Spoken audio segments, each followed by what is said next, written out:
boqolkiiba dadka Kanadiyaanka waxay ku nool yihiin calaamadan gaduuda wixii ka dambeeya. Horay u soco.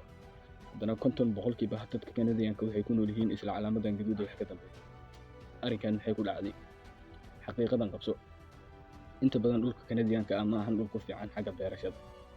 Kaliya 4.3 boqolkiiba dhulka Kanada ayaa ah dhul ku fiican xagga beerashada. Arrinkan waxay ku dhacday. Inta badan dhulka Kanada waa dhul qabow ah ama dhul baraf jifo.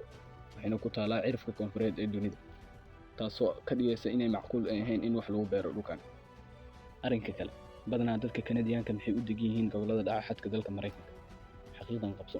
Goboladan waxaa dhacaan harooyinka biyaha freeshka ugu weyn caalamka, kuwaasoo ku fiican xagga beerashada.